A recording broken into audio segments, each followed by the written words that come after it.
Szeretettel köszöntjük kedves nézőinket!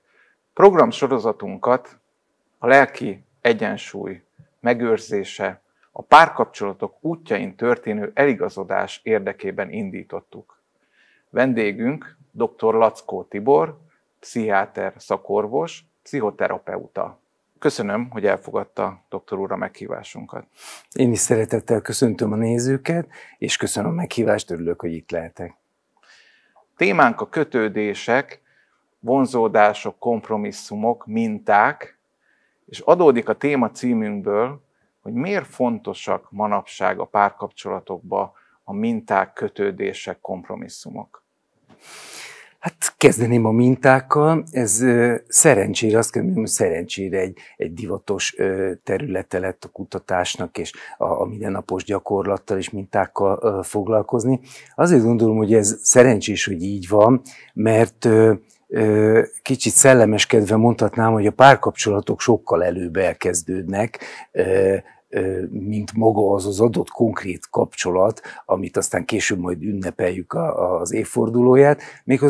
Igazából a párkapcsolatok azt gondolom, hogy elkezdődnek már a házasulódók vagy az együtt járó szüleiknek a kapcsolatánál, és hát akik felfigyeltek arra, hogy bizonyos mintázatot követ sokszor egy bizonyos házasságban, párkapcsolatban, ahogy alakítják a kapcsolatot, és hogy ez a mintázat ez nem egy véletlen dolog, hanem sokban hasonlít arra, amit a szüleinknél láttunk, ahogy a férfinek és ahogy a nőnek a szülei éltek, amilyen mintát követtek.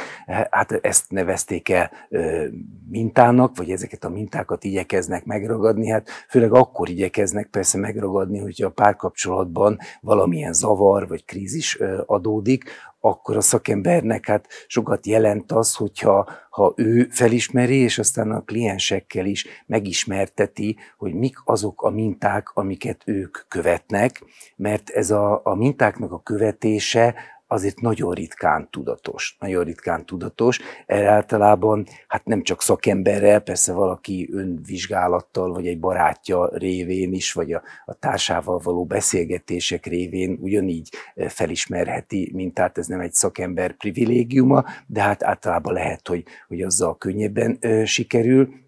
Az a visszatérve oda, hogy a mintáknak azért nagyon erőteljes a fontossága, mert legtöbbször tudatlanul követjük.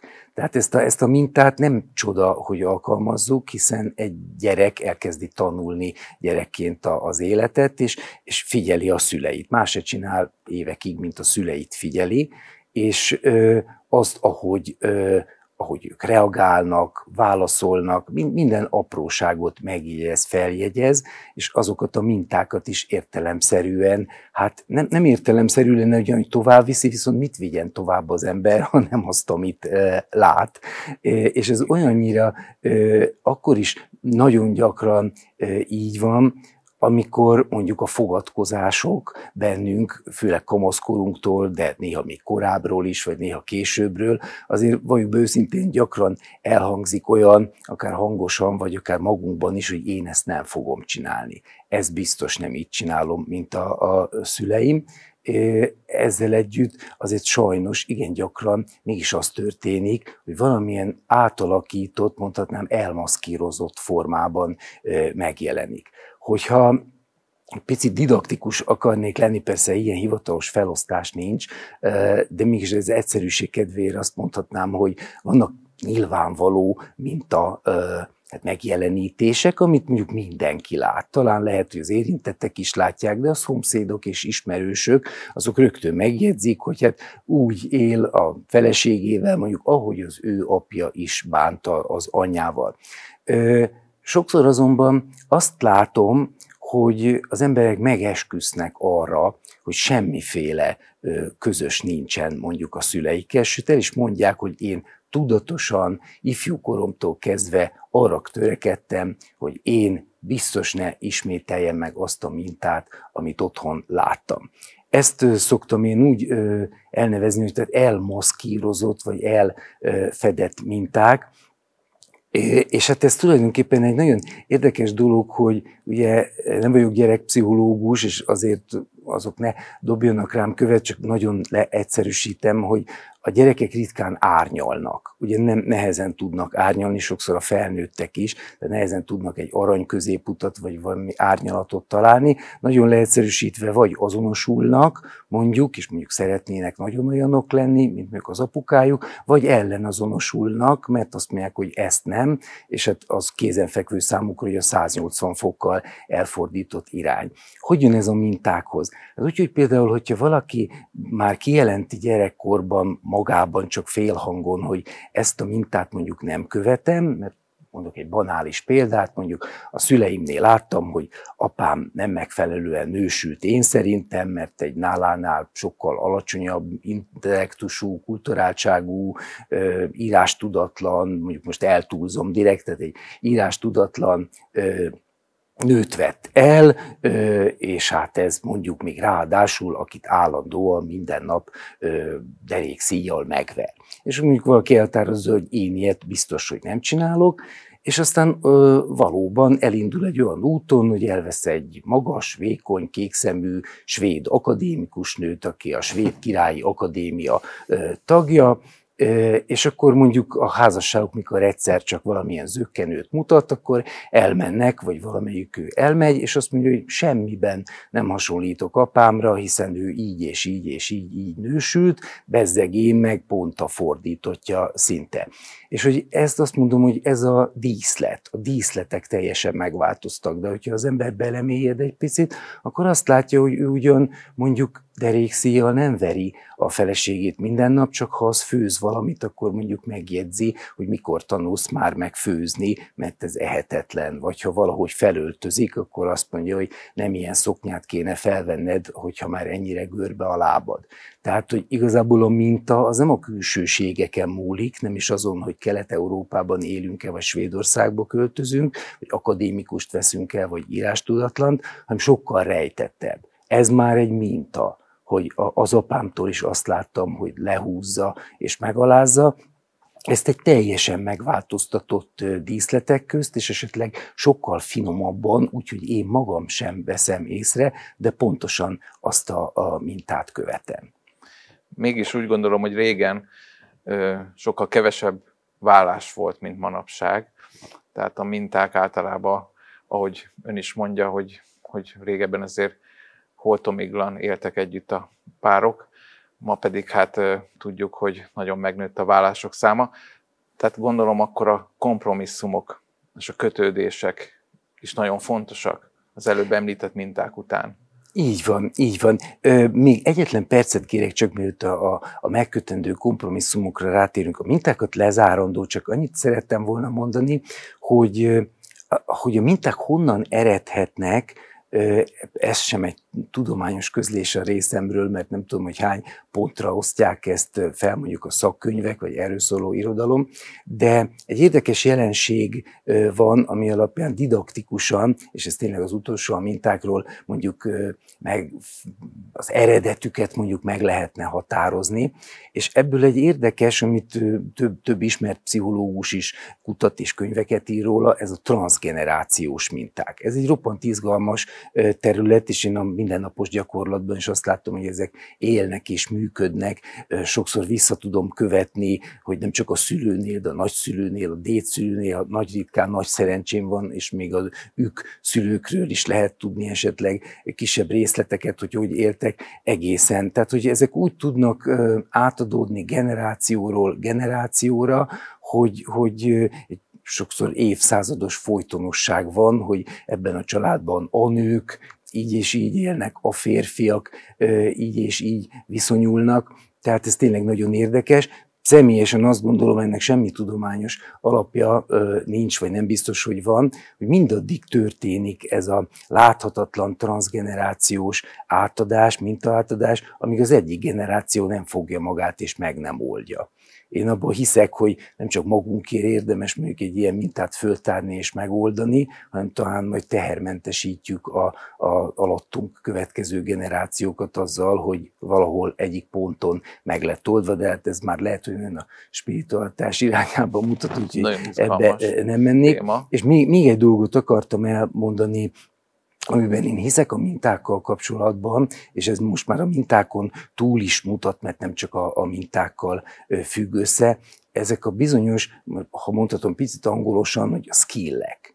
Ugye a minták ugye azt adják meg minden hátrányosság vagy hosszú távú hátrányosságuk ellenére is, hogy biztonságot teremtenek. Tehát az ember nem úgy tanulja meg a mintát, hogy egy bizonyos szót megtanul, hogy ez ilyen minta vagy olyan minta, hanem ez sok apró, pici skillből, készségből és kifejlesztett pici taktikából, stratégiából áll. Tehát mire gondolok, hogy megint mondhassak egy a nézők számára is könnyen érthető példát. Mondjuk vegyük azt, aki alkoholista családban él, mondjuk valamelyik szülő alkoholista, ami abszolút nem jó a számára, de mit tanul meg? Megtanulja a másik szülőtől az ehhez való alkalmazkodást. A legapróbb dolgoktól, hogy kell hallgatózni a lépcsőházi ajtónál, hogy részegen jön haza, vagy nem részegen. Ha egyik, akkor a kedvenc ételét kell elkészíteni gyorsan, vagy a papucsát oda tenni, hogy ne legyen balhét. Tehát ezek csupa-csupa apró, pici praktikus dolgok, és ezt a gyerek megjegyzi, és megtanulja. És ezt tudja kezelni. Tehát nem csak valami spirituális dolog rejtőzködik abban, hogy adott esetben lehet, hogy ő is egy alkoholista, vagy valamilyen függőségben, vagy erőszakosságban szenvedő embert választ, hanem erre ő látott már, mutattak neki gyakorlatot, hogy hogyan lehet ezt kezelni. Arra lehet, hogy nem mutattak neki, hogy kell azt kezelni, ha valaki egy csokor rózsával állít be, és mit ad Isten, bármilyen szomorú, de tényleg sokszor nem is tudják kezelni. Tehát ha valaki elsajátított olyat, hogy kell mondjuk alkoholistával élni, azért nagyobb az esély arra, hogy esetleg ő is választ egy olyat, mert úgy gondolja, hogy ezt a dolgot már láttam, hogy kell kezelni, hogy kell tudni kézben tartani, arra semmilyen példát nem láttam, hogy mit kell csinálni akkor, ha valaki 50 szál vörös rózsát hoz, és ez nem csak az én feltételezésem, hanem általában nagyon gyakran kimutatható mondjuk az előzményekben, korábbi partnereknél, hogy tényleg létezett olyan, aki 50 szál vörös rózsával lépett be az ajtón, de abból hogy nem lett kapcsolat, az őt nagyon megzavarta, nem tudta, hogy erre hogy kell reagálni, sosem mutatták ezt meg neki, hogy erre hogy kell reagálni. Elnézést ezért a kis kitérő. Nagyon izgalmas volt, természetesen akkor fölül is lehet írni ezeket a negatív mintákat, meg is lehet szakítani, de nagyon izgalmas ez a téma, és ez elgondolkodtató. És a címünkben a második szó a elköteleződés, vagy a kompromisszum, kötődések. Gondolom, hogy a kompromisszum két ember között nagyon-nagyon fontos dolog. Milyen területeken kell kompromisszumokat kötni, akár egy párkapcsolat, házasság elején, vagy menet közben, vagy hosszú távon. Biztos nagyon sok kompromisszumot kell kötni. Így van, hát szerintem ez az, amit mindenki tud már gyerekkortól, és hallja ezt, hogy kompromisszumokat kell kötni, munkahelyen, egy futballcsapatnál, és mindenféle társas együttélésben.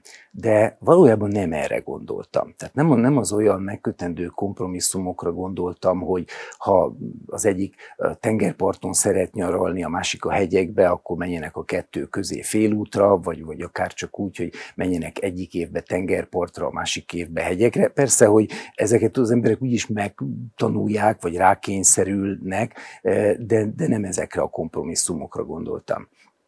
A kompromisszumot sokkal korábbról nézve, már a párválasztástól és a kiegyezéstől kezdve értettem én, magyarul, hogy milyen kompromisszumokkal egyezzünk ki már rögtön a párválasztáskor, amikor valakire igent mondunk.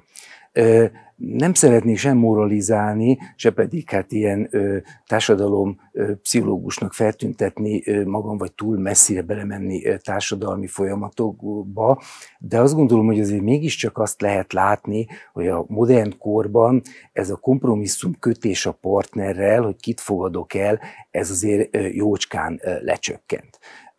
Majd lehet, hogy beszélgetünk a szerelemtől, tulajdonképpen én onnan eredeztetem, vagy lehet, hogy mások is, hogy a kompromisszum készség csökkenésének az időpontját, a romantika korában a romantikus szerelemnek az ideája, az fellép és egyre erősebb teret kap, talán időben, ha nem is felelőssé nem tehető, de valahogy a keze biztos benne van abban, hogy későbbiekben hogyan alakultak már a megkötött kompromisszumok a korábbi korokhoz képest, de hogyha mégis azt nézzük, azzal foglalkozunk, amiben élünk, akkor azt gondolom, hogy ez a társadalmi környezet hát bizony nem nagyon kedvez a kompromisszum megkötésének. Mert hogyha az ember csak 5 percre bekapcsol mondjuk egy reklámblokkot, akkor olyan szlogeneket hallhat, hogy minden a tiéd lehet. Semmit ne fogadj el, csak a legjobbat. Légy önmagad, valósítsd meg, ami légy vagy. Önmagad, valósítsd meg önmagadat, de hogy minden kelljen neked. Tehát a ma felnövekvő generáció, meg már lehet, hogy a korábbiak is, csak egyre erősödően, abban nőttek fel, hogy tulajdonképpen ne köss kompromisszumot. De szerintem még olyan reklám is, ami szó szerint ezt mondja, tehát ne válaszd ezt és ezt a terméket, mert az már egy kompromisszum lenne, válaszd te neked kizárólag a leges legjobb jár. Na most ez nyilván az ember fülén bemegy, és beszívódik a tudatába, és beszívódik az ideológiái közé, és én azt látom, hogy rendkívül irreális elvárásokat támaszt ez. Például most, hogy beszélünk a párkeresőkkel, de hát később aztán ez a házasságban is nyilván visszaköszön, de ha most még csak a párválasztásnál tartunk, hát jó néhány kliensem van, aki vagy először életében, vagy már mondjuk egy válást követően van most a párkeresés időszakában, és azt kell, hogy mondjam, hogy azt látom, hogy irreális elvárásaik vannak. Nem csak ő, nekik talán lehet, hogy lassan még azokra is hatással lesz ez, akik még nem ebben nőttek föl, hiszen az ember felveszi az új világot, de azok az elvárásaik, amik egy leendő partnerrel kapcsolatban vannak, olyan nem létezik. Tehát olyan nő nincs, olyan férfi nincs.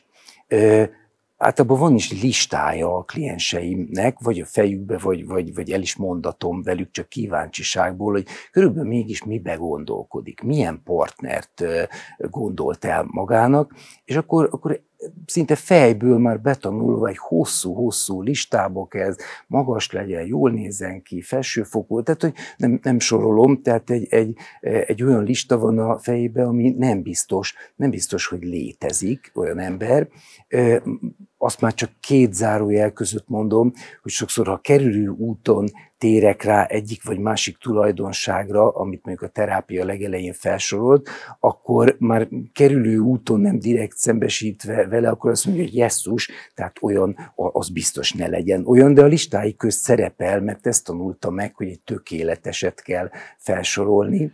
És az elvárások mellett a másik oldal pedig hogy a kamuzásokat ez megerősítheti, hogy minden névjegyen cégvezető, vagy szuperkocsival jövök a randira, pedig lehet, hogy csak a barátomtól, vagy a jó apámtól kértem kölcsön. Tehát, hogy az elvárások a másik oldalon pedig a hazugságot generálják. Pontosan, hát ebben tökéletesen igaza van, ha én érzékelem, mint a kínálat másik oldalán álló ember, hogy a másik félben, tehát ez persze mind a 2 nemre igaz, semmelyiket nem akarom elővenni, de ha bármelyik fél ugye ezt érzékel, hogy ez van a világban, ilyen listák léteznek, erről beszélgetnek az emberek, hogy ilyet keresek, hát ő nyilván igyekszik ennek megfelelni, és hát így, ahogy mondja, ugye ezt követni. Én azt gondolom, hogy valami azért ne csak úgymond lehúzzam a vizet akár a mostani párkeresőkről, vagy a mostani generációkról. Én azt gondolom, hogy tanácsként talán azt mondhatom, hogy reális elvárásokat érdemes kialakítani.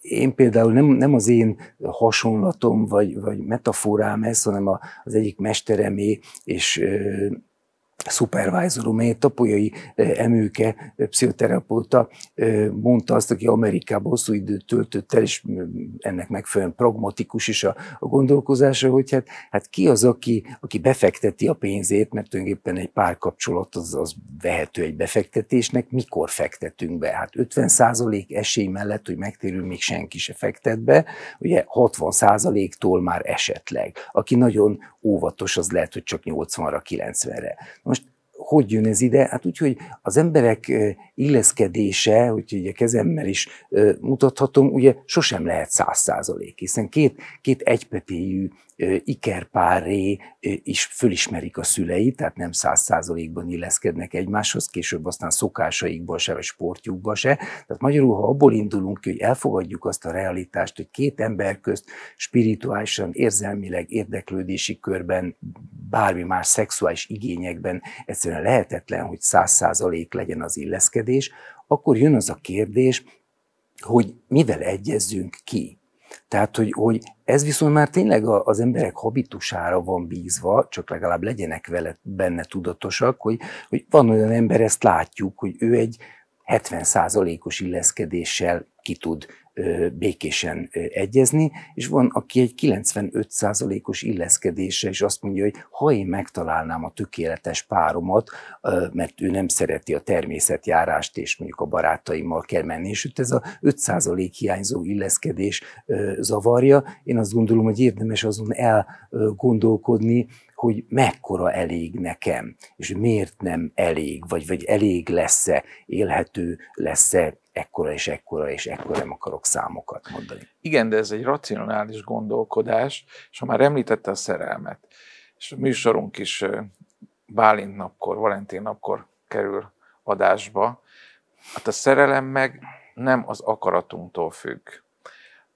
Bombaként robban. És hát azért a kapcsolatok zömét ez a bomba indítja el, a szerelem nagy bombája, ami vakká teszi az embert, szinte beszűkül a gondolkodása is, és közben pedig tényleg az előbb hallottuk, hogy ki kell egyezni, mivel egyezzünk ki, mi a realitás, de sokszor a szerelem meg hát egy teljesen nagy tüzet generál a kapcsolatok elején, aztán hát természetes okánál fogva lelkileg is, biológiailag is egy idő után elmúlik, és akkor jön a valóság, és jönnek a kompromisszumok, de azért szerelemről is mondjon nekünk egy pár gondolatot. Csak itt idősíkokat tekintve összefolyt egy kicsit a dolog, mert úgy hangzott le is az én füleimnek, mint hogyha a szerelmet azt azonnal követné a házasság.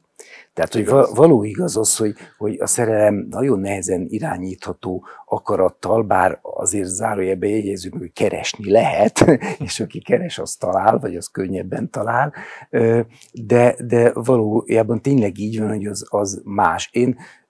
Ha szerelemről beszélgetünk egy kicsit, én nem sorolom, ha később esetleg beszélünk a szeretetről, sem a szeretetet, sem a szerelmet az érzelmek közé igazából. Tudom, hogy rengeteg érzelem jelentkezik benne, túlcsordul, és az ember leül és verset ír, még az is, aki nem szokott verset írni, tehát valóban nagyon-nagyon intenzív érzelmek lépnek fel, amiért én azt gondolom, hogy nem teljesen egy érzelem, hanem inkább egy módosult tudatállapothoz hasonlítanám, ezt is már rengeteg költő megénekelte, és azt gondolom, hogy csodálatos dolog, és boldog, aki ezt átélte, vagy esetleg többször is átélte, mert fantasztikus potenciál is rejlik benne, hogyha most csak a saját szakmám irányából nézem, akkor bizony én is többször átéltem azt, hogy ami mondjuk évek alatt sem sikerült mondjuk áttörést elérni egy kliensnél egy adott területen, azt ugye jött egy szerelem is, rips-rops megoldotta. És ez valójában tényleg így van. Egy olyan módosult tudatállapot, egy olyan fajta összhang, és egy nem túl romantikus pszichológus írta egyszer a szerelemről, hogy szoftvercsere zajlik, nem más a szerelem, mint szoftvercsere. Hát ez nem túl költőjen hangzik, de azért van benne, van alapja neki, hogy a két ember közt olyan cserélődések mennek le, olyan egymásra hatások, ami valóban nincs az a pszichoterápia, ami, ha valaki ezt a potenciált megragadja, ami egy szerelemben van, bármi ehhez hasonlatos tudna lenni, és ezt el tudná érni. Azonban azt gondolom, hogy ebből odaugrottunk, hogy akkor mi lesz a házasságban, hogyha elmúlik a szerelem, hogy azért még a kettő egymásban nem következik, mert a szerelmet ugye, ha nem is mérlegeli az ember mindig, de a házasságot már mondjuk igen.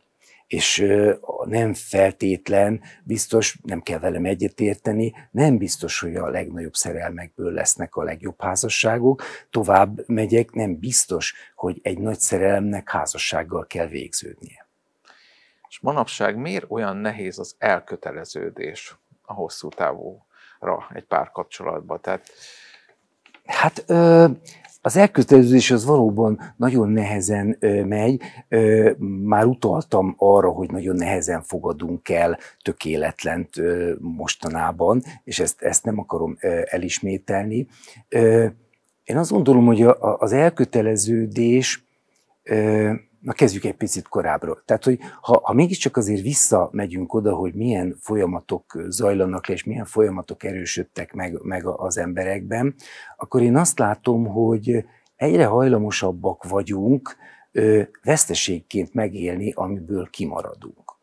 Tehát az elköteleződés, és itt most beszélek akármilyen és akármi melletti elköteleződésről, az kizár egy csomó minden mást. Tehát, hogy ha valaki azt mondja, hogy orvosi pályára megyek, akkor le kell arról az álmáról tenni, hogy űrhajós lesz, de arról is, hogy mérnök. És föl se sorolom, mert minden más egyébről le kell, hogy mondjon.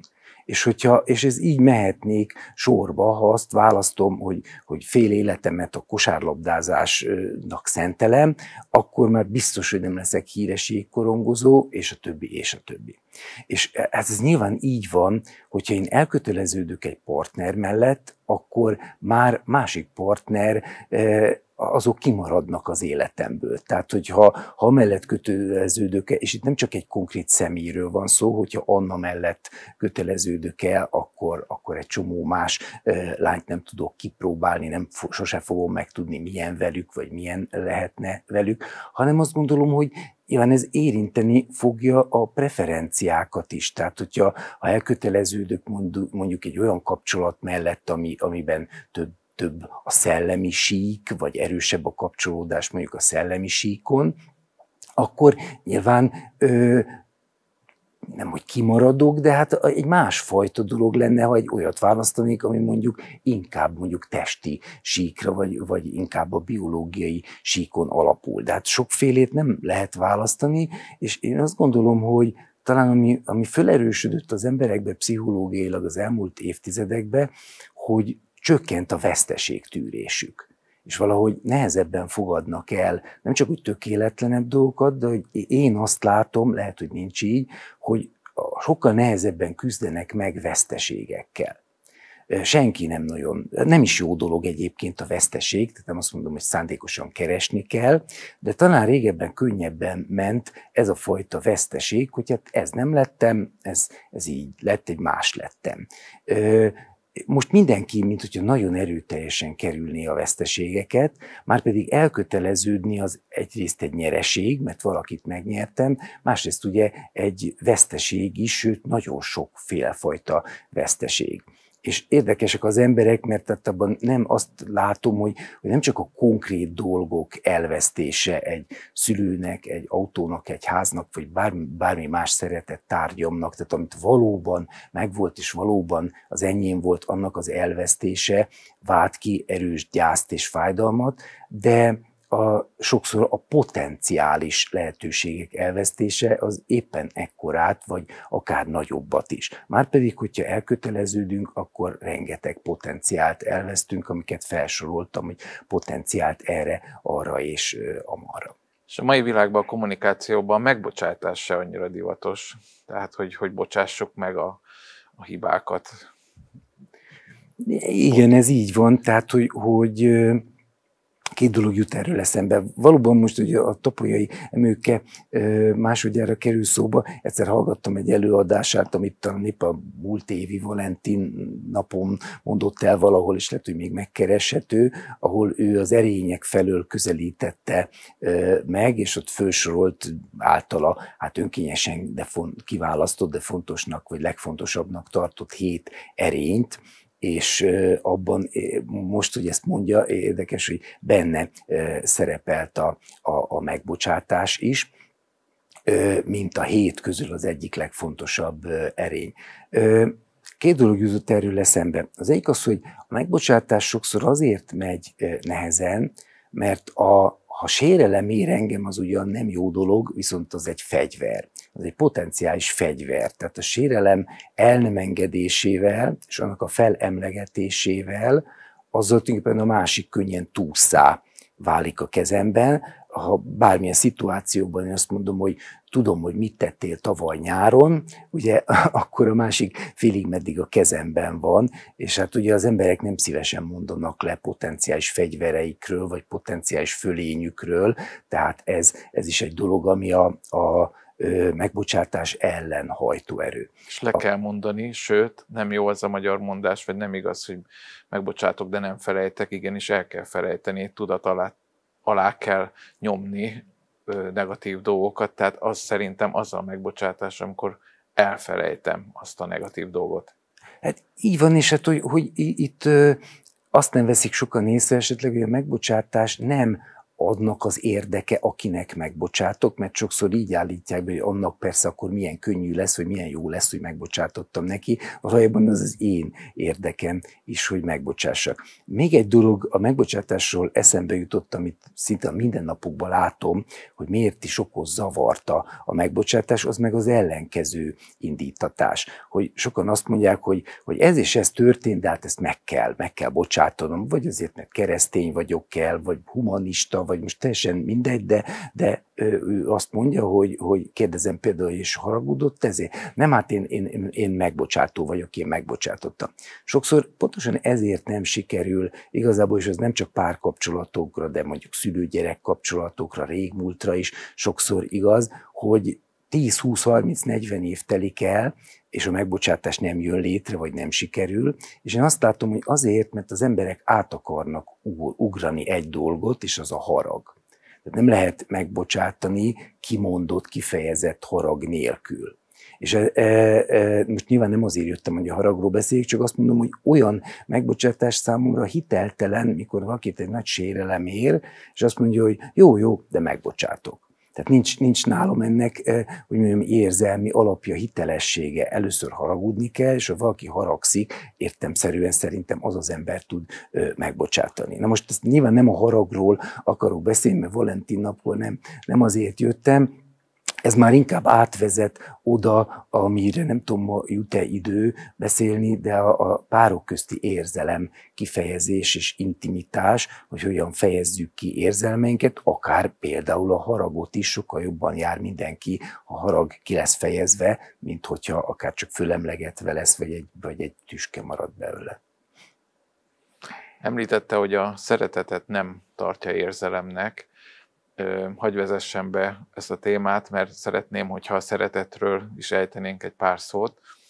Van egy érdekes történet, hogy Szent János evangélista, amikor számüzetésben visszavonultam, élt egy görög szigeten, megkeresték többen, mert gyógyított, és egy pár megkereste, hogy adjon tanácsot, hogy hosszú távra, hát hogyan köteleződhetnének el egymás iránt, és hogy lehet hosszú távon a kapcsolatok, és Szent János azt válaszolta, hogy szeressétek egymást.